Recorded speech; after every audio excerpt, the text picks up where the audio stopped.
Hi guys, welcome back to another video. I'm Ben Beps, and today we're going to be reviewing a popular language learning app called OUINO Languages. Now, most language learning apps which I make review videos on or that I even use, I find on the App Store just from searching language learning apps. Now, this one's a bit different. I actually found it through YouTube adverts which they're putting out. So it's my first time reviewing a language learning app which I found through that way. Although you can just get it from the App Store, I just somehow hadn't come across it before. But I'm very glad I did come across it because I dropped them an email asking if they'd like me to review it. They came back, they offered me the subscription to use and then make a review on, which is why I want to address that. Although this is a gifted subscription and I may have a link down below for you to go and get a discount on it using a promo code, this is an entirely unbiased review and they want me to give an honest opinion on the app, which is what I'm going to do. So without any further ado, let's jump in and have a look at OUINO. Now, I've been using OUINO for Portuguese because I've been to Porto, I've been to Lisbon. I wanted to improve my Portuguese for that, especially since the last time I went there. So I've been doing quite a bit of Portuguese. I've been using their Portuguese course. So when it comes to other popular languages like Spanish or French, I have no experience of those on the app. I just know Portuguese. However, I'm pretty sure it'd be the same regardless of language. So let's jump in and have a look at the Portuguese course. So when you get onto the app, you're hit with a very simplistic menu. It's very in your face to the point. What do you wish to learn today? And then you have sections called building blocks, verbs and conjugation, vocabulary, conversations, pronunciation, recommended learning path, extra language practice, progress and achievements. Now, what I want to say from having used all of these different options is if you are new to learning a language, if this is the first language you have learned and you don't really know how to approach it, do the recommended learning path. It will take you from the basics to the more advanced stuff pretty simplistically. From pretty basic stuff like counting in Portuguese, powerful verbs in the present, words have a gender, like very basic grammatical stuff, to more advanced stuff. However, if you know your way around learning a language, you know the different grammatical concepts, you know which words you want to learn first, which ones you can save till later,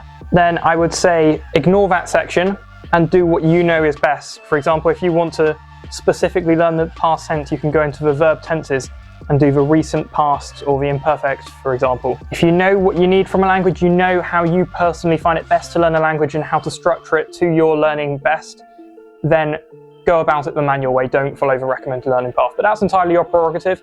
I think it's good that they have both options there, as opposed to something like Duolingo, where you have to follow the path, unlocking each section before you can do other bits. I think it's good that you can jump to wherever on this app. So that's definitely a positive. You can pick your learning path by yourself, whatever you think is necessary. One negative I'm going to give to this though, is I don't like all the pictures in the background all the time. This is unrelated to language learning, it's just the design of the app. But there's always like a blurred image in the background. And I guess it's okay. It's not terrible, it doesn't look unprofessional, but I think in 2024 there's this very clean, simplistic, modern design UI style which people go for in their businesses, and this strays from it. It makes it look a bit of a game, like gamified, kind of. But for an app which isn't specifically a game like Duolingo is, I think it doesn't really fit that well. I think they could make it a little bit more sleek, a little bit more modern and interactive, maybe a few animations in between with minimal craziness in it. I think that would just neaten it up a bit rather than making it look like a preschool app. It would look more like a professional language learning app. But like I said, that doesn't matter too much. Use a language learning app to learn languages and not for the design of it. So let's move on. Now, when you learn languages on this app, you are presented with a very step-by-step building block kind of style to learning, which is absolutely ideal for a learner. I would class this as kind of like a crossover between Rosetta Stone and Babbel. Babbel being the app which kind of like builds your grammatical knowledge and your vocabulary through more traditional education, school-like lessons. Rosetta Stone uses pictures. It does it with linguistic building blocks from learning from what you see and from what you hear as you would learn a language like a baby rather than the school method. I feel like OUINO is a crossover of both. It brings in the learning from pictures and learning from the audio into this, while also providing you with grammatical tables, showing you the different tenses and conjugations of verbs. I think that is a good crossover because it's a weakness of Rosetta Stone. I've always found it doesn't explain everything, and that kind of leaves you wondering a bit what's going on at times.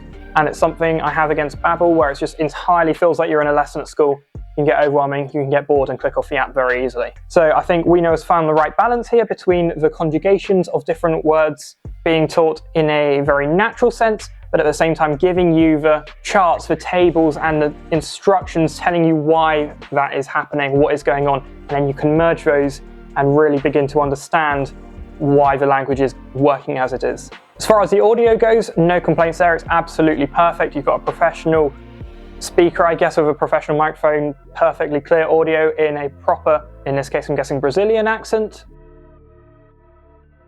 Hotel OUINO, como posso ajudar? Eu gostaria de reservar quarto, por favor.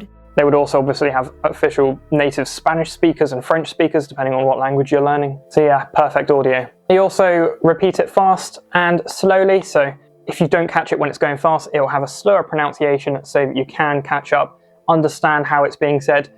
Repeat it yourself, it gives you a little moment to repeat it as well. Not always listening, the app doesn't listen, you can just repeat it out loud, you're not getting judged on it, but it gives you a moment to repeat it, meaning it will get ingrained into your brain more than just listening to it.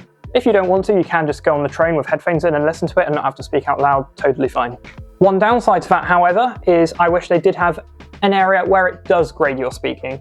Having the entire course being without a microphone, without an option to listen to yourself and without it being graded, means that you're never actually getting feedback on how you are talking.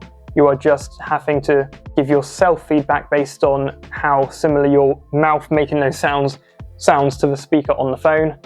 And you're not always going to be correct with that. You could say something you think that sounds close enough, and then you say it to a native, and they're like, what are you talking about? So it would be nice to have a separate section where it's like, record you saying this into the microphone and we'll grade you compared to a speaker in the app.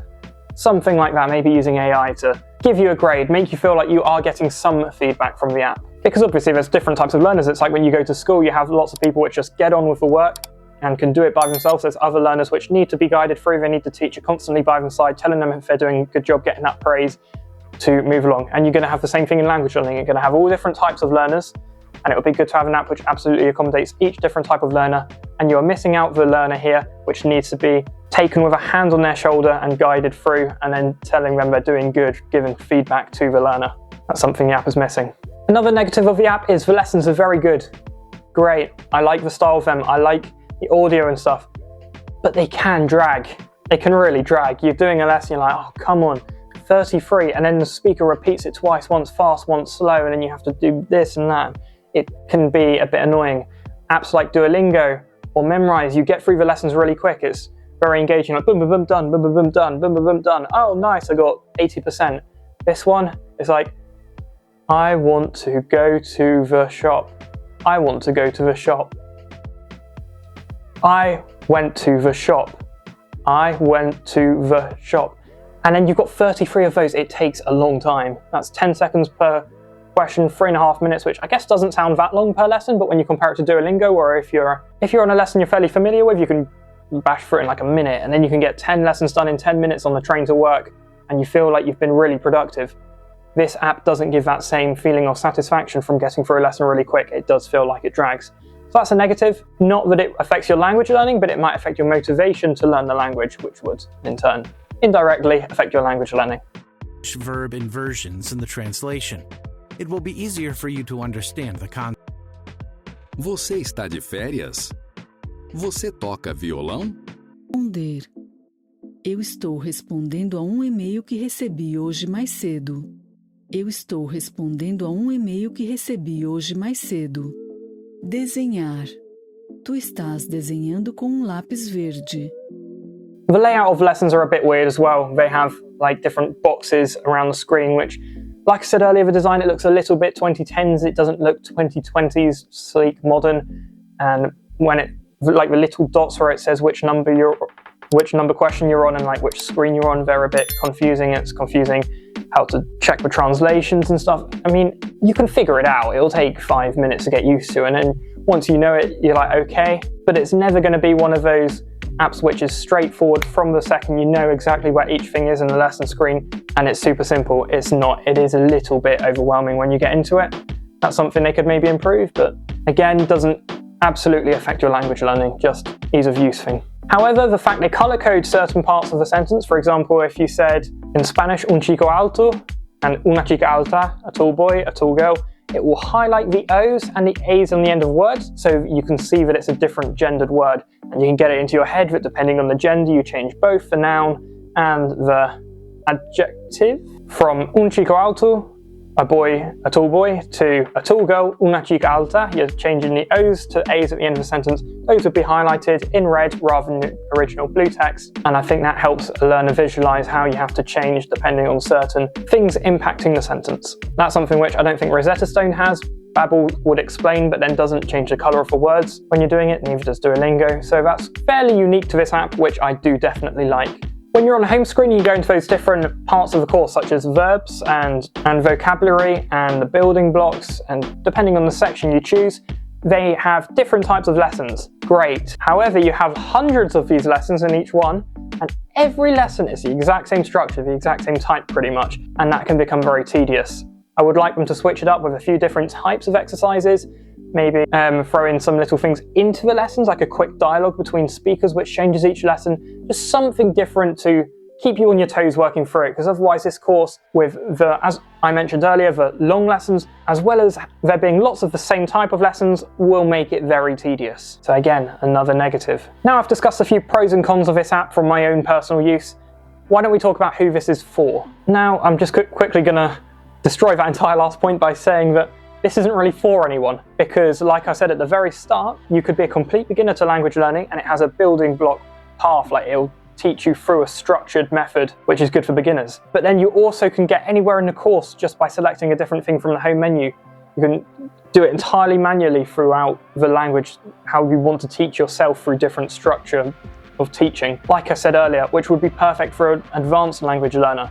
If you were advanced in the language, you'd come into it, you'd be able to skip the basics and go straight to the advanced parts, which is good for an advanced learner. So basically, any learner can come into this app and still profit off of it in terms of what they learn from it. The only type of learner I'd say it kind of excludes are the ones who need a lot of grades in their work, and being, like I said earlier, like hand on shoulder guided. You got 91%. What you said just then was 4 stars out of 5. If you're that type of learner, you might want to steer clear of this and go to Duolingo, but you would still benefit from this app, so maybe have it beside Duolingo in your language learning apps folder. Now, when I said at the start that this is one I found for YouTube adverts, I never expected it to be very good, I'll be honest with you. I got it from a YouTube advert, I went onto their website, and I was like, right, well, I haven't seen this on the App Store before, it can't be any good, otherwise I would have seen it. And I was pleasantly surprised. It is probably my go-to language learning app now if I was to start learning a new language. And that is simply because, like I said, it covers everything and it is geared for everyone. Now, would I use it just this app to learn a language without any other app? Absolutely not. There is too many things this language app lacks. One of those, like I said, being different types of lessons. I couldn't just learn a language on this app and have to be switching between another app for that stimulation of doing something different. I also think that building your own sentences kind of structure that Duolingo gives you, where you have to choose one word after another and type in new words, Babbel kind of gives you that as well. I think it kind of lacks in that style of teaching, the very school type exam teaching. Like I said, it teaches good school type education style teaching for grammar. It teaches you how to use that well, but the actual sentence building, I think, would be done in a different app. So anybody wishing to learn a new language, I'd absolutely tell them to use this app. However, I'd also then say go and use that app to do that part of your language learning, whether that's Duolingo for the sentence building or Memrise for the vocab, maybe the 2 of them, and OUINO. That would probably be a perfect combination to learn a language with. But yeah, all in all, get this app if you're looking to learn a language, absolutely. I hope you have enjoyed this review and have got some value out of it, and it has helped you make your decision on whether or not you're going to get and use OUINO. I really hope you do, because it is such a powerful tool.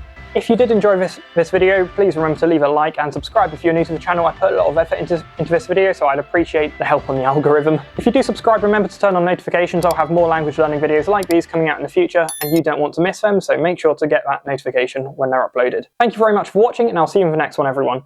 Hasta luego.